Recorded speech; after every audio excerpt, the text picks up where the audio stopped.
ఇవాల్టి top 20 news Telangana వార్తలు.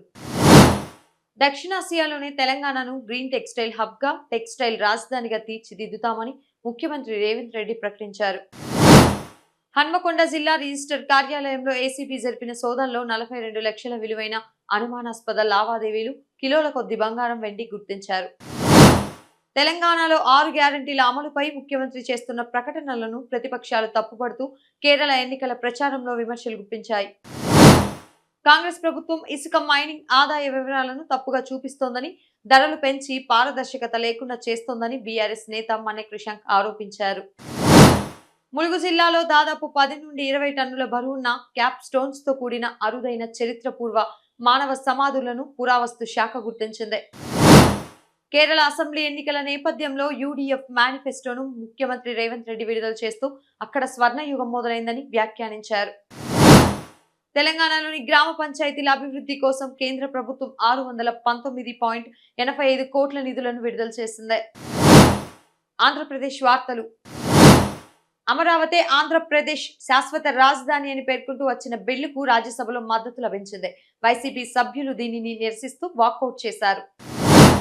Visakhapatnam Rushikonda beach లో రాష్ట్ర స్థాయి జల క్రీడల పోటీలు నిర్వహించి జాతీయ స్థాయికి క్రీడాకారులను ఎంపిక చేశారు. భారత నావికాదళం తన సరికొత్త స్టెల్త్ ఫ్రిగేట్ ఐఎన్ఎస్ తారాగిరిని విశాఖపట్నం నేషనల్ డాక్యార్డ్ లో అధికారికంగా కమిషన్ చేసింది. రాజధాని అమరావతి ఉద్యమ సమయంలో రైతులు ఎదుర్కొన్న హింసను కేంద్ర మంత్రి రామ్మోహన్ నాయుడు గుర్తు చేస్తూ ఘాటైన వ్యాఖ్యలు చేశారు.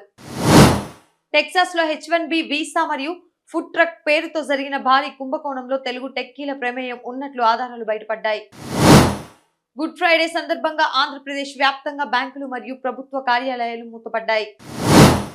సికింద్రాబాద్ తరహాలోనే ఏపీలోని ప్రధాన స్టేషన్ల పునరుద్ధరణ పనులను వేగవంతం చేయాలని రైల్వే ఉన్నతాధికారులు నిర్ణయించారు.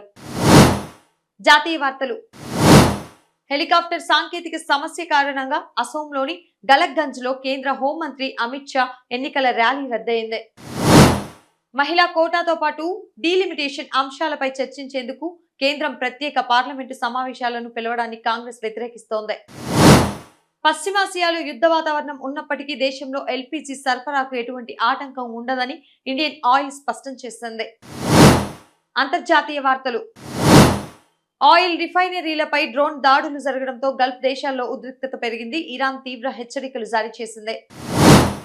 మయన్మార్ సైనిక తిరుగుబాటు నేత మిన్ ఆంగ్ హ్లంగ్ ను ఆ దేశ పార్లమెంట్ అధికారికంగా అధ్యక్షుడిగా ఎన్నుకుంది.